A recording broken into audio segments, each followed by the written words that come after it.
मगरबी बंगाल उर्दू एकेडमी के ज़ेर एहतमाम कोरोना ज़ाब्ता पर अमल करते हुए याद कैफ़ी पर सेमिनार का इफ्तिताह मौलाना अबुल कलाम आज़ाद एडिटोरियम में S Haider chairman function sub committee के हाथों हुआ।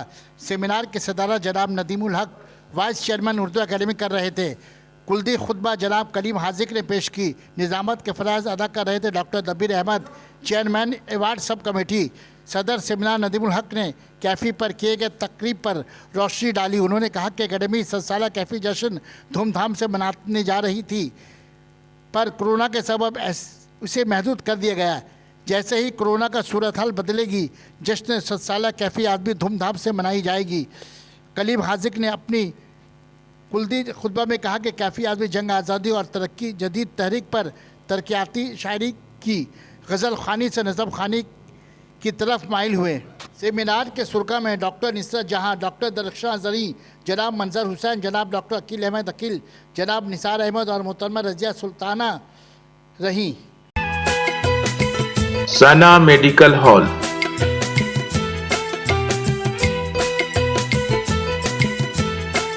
%10 discount on every medicine. Oxygen cylinder also available.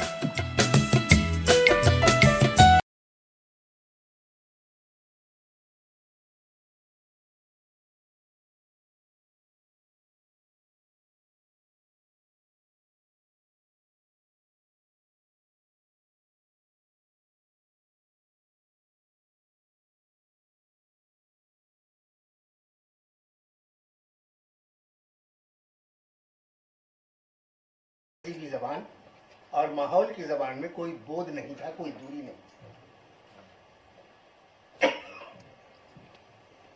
आज का प्रोग्राम मुख्तसर किया गया क्योंकि तमाम लोग इसमें जोश और खरोश के साथ हिस्सा ले रहे थे। हम लोग महसूस किया अगर प्रोग्राम बिल्कुल ख़त्म कर देते हैं तो इनका हंसना हौसला जो पस्त हो जाएगा। लिहाजा इन लोगों की जज्बात को देखते हुए, एहसासात को देखते हुए हम लोगों ने फैसला किया कि मुख्तसर ही सही लेकिन एक रोज़ का प्रोग्राम किया जाए, क्योंकि पूरी तैयारी हो चुकी थी और नदीमुल हक साहब के मशवरे से हम लोगों ने ये प्रोग्राम रखा है। आज का प्रोग्राम 3 हिस्से में है। पहला हिस्सा सेमिनार का है, दूसरा गुफ्तगू है, तीसरा गज़ल और गीत का प्रोग्राम है। उम्मीद करते हैं इंशाअल्लाह ताला आप इसे मौजूद होंगे और इस प्रोग्राम को आपने कामयाब किया है, कामयाब कर रहे हैं। इसके लिए एकेडमी आपकी बहुत बहुत शुक्रिया अदा करती है। उम्मीद करते हैं शायरी और तरक्की पसंद शायरी के बाद आवारा सजदे के हवाले से उनकी जो शख्सियत बनती है, इसके बनने में एक तवील अरसा गुजरा है। इस लिहाज से भी कि उन्होंने जो जिंदगी पाई है, जहाँ से उनका अपना सफ़र शुरू होता है, अगर हम उन चीज़ों को भी थोड़ी बहुत उस पर नज़र डाल लें तो समझने में आसानी होगी कि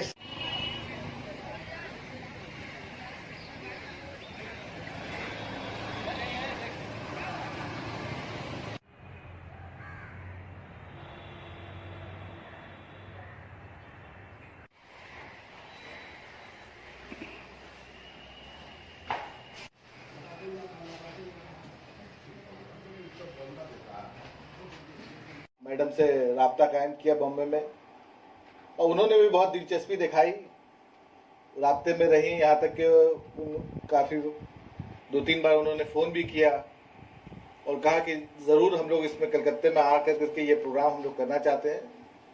हमने डेट भी दिया कि भाई देखिए 14 जनवरी को उनको यौम वफ़ात है,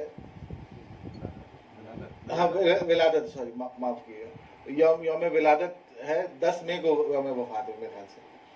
तो अगर आप चाहें तो हम लोग 14, 15, 16 ऐसा प्रोग्राम कर सकते हैं। तो उन्होंने 2 दिन के लिए मंजूरी दी और जावेद अख्तर साहब ने भी अपनी उसमें हामी भरी। बहुत अच्छे से प्रोग्राम चल रहा था, हम लोग बहुत तैयारी कर रहे थे। आप लोग मीडिया वाले जो लोग यहाँ वो लोग जानते होंगे, हम लोग अलग अलग जगह जा कर करके उसकी नौयत को बड़ा कर करके उसको हम लोग पेश करने वाले थे पब्लिक के सामने।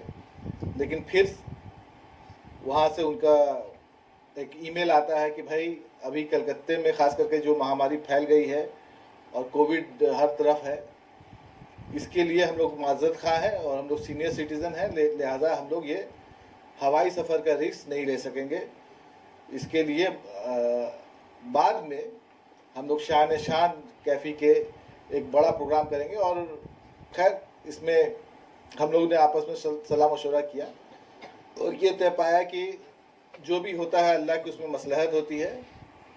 कोई बात नहीं, अगर वो नहीं आ रहे कोई बात नहीं, लेकिन हम लोग कोशिश कर करके जब कलकत्ते वालों से हम लोग वादा किया है कि हम लोग कैफ़ी जश्न कैफ़ी मनाएंगे, तो अगर जश्न नहीं मना सकते तो कम से कम याद कैफ़ी तो हम लोग बना ही सकते हैं।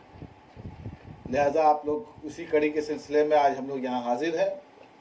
हम लोग सब मिल कर करके ये प्रोग्राम आपके सामने पेश कर रहे हैं। और अभी जो रियासती सेमिनार के हिस्से में अलग अलग मौजू पर हमारे जो हम लोगों ने उससे बात तो उठा रखा है कि यकीनन बहुत सारे प्रोग्राम कैफी के हवाले से होंगे।